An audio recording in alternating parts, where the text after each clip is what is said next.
All right, started doing these breakdown videos, and so I thought this was a pretty decent rep of the modified South African, is what I've been told it is called for me with the shot put or practicing for the open stone in the Scottish Highland Games.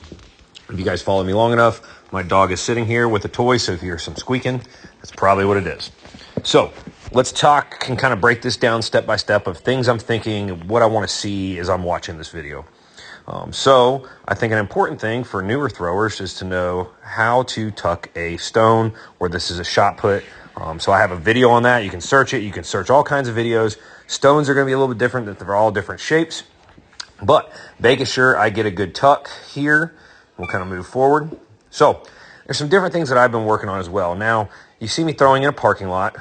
Just so you know, about right here, there's I drew a little L with a rock scratched into the pavement so I can see. But I imagine the back line here, behind my heel is 7'6" from the front line there in the crack in the concrete. And it's roughly 4'6" across there for my trig. Just so you know, like, where I'm putting my feet.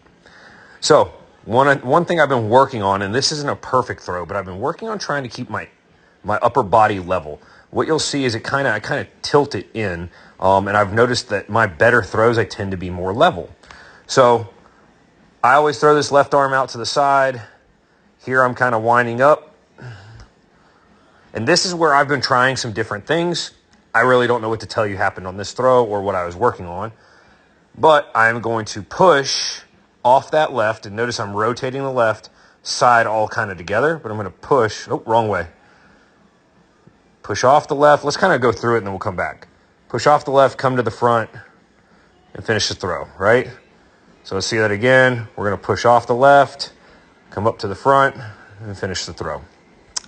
So let me talk to you about things that I look at that I don't know, honestly, 100% how correct they are, but this is just things that Justin Blatnick, the non-shot put trained person, is looking at. When I'm driving here off my left, what I actually have started to try to do is I think about driving a little more linearly. As I've tried to drive more across the trig, what you'll see happen is I get this hard stop. And yes, it's not, I want to end up, and I practice ending up right down the middle of the trig. And obviously with this, I'm going to end up more in that direction of that corner. But when I come through, if I'm going too far trying to drive across the trig, my foot ends up in a bad position here. My right foot ends up in a bad position. And it's not rotating on it. See, it does rotate a little bit there. But I'm trying to figure out a way personally to figure out how to be more fluid and rotationally on this foot right here. I've got some drilling, and this is I'm out of practice, but there's a drill that I've been doing that's helped me with this, I think, a little bit. And as a common thing you hear in throwing is tight knees. Look at how wide. And I am just a very wide, it's just naturally what's happened. But what happens when you have that wide left leg, this right gets down right here, and see how wide that left is? If it was tighter here to my right, it would snap down quicker. So I drill this and practice it, and I haven't been doing it, honestly. And when I snap that left, see how the left coming down turns the right foot? So if I can do that quicker, my upper body will be here. If I can get my upper body here, in theory, and that left foot down and have my upper body still rotated back this way, that's more wrapped, that's a bigger throw. That's more separation in the upper and lower body. Now, what I'm looking at, though, on this one, so let's talk about this. Notice I talked about being level shoulders. Look how I drop my left arm, and see how it's low? Now, one thing I do kind of cue, which I think I've been getting really well lately, is when I get to about this position here, I reach, in theory, for that back corner with my arm. And it kind of gets me some separation in my upper and lower body.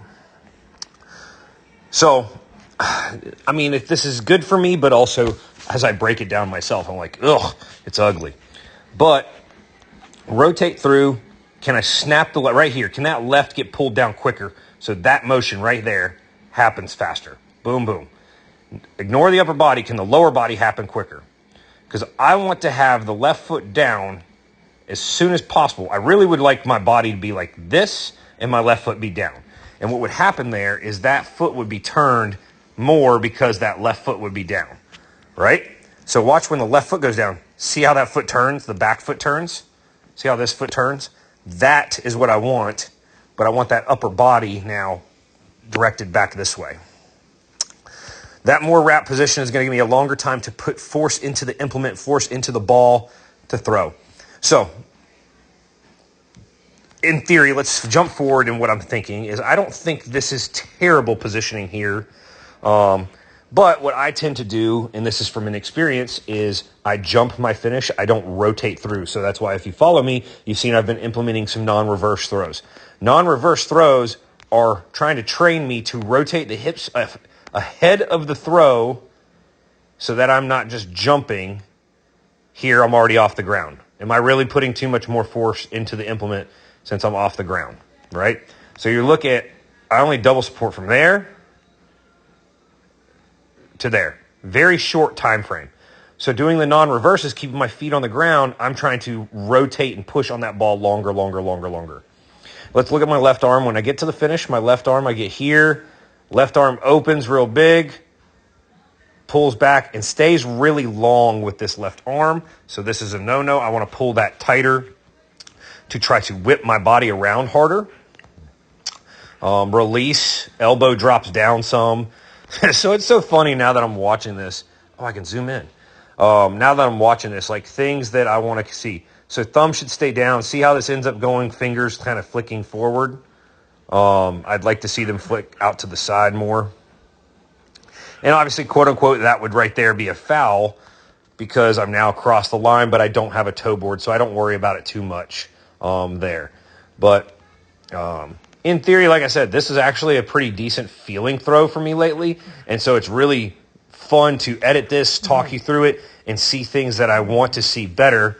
And see that there's a lot. This is where I tell a lot of people, and I can tell myself, there's a lot of room for improvement in some basic stuff, but it's going to just take a lot of time to break the bad habits that I've created through this whole throw. So let's watch it full speed. And let's see if we can see.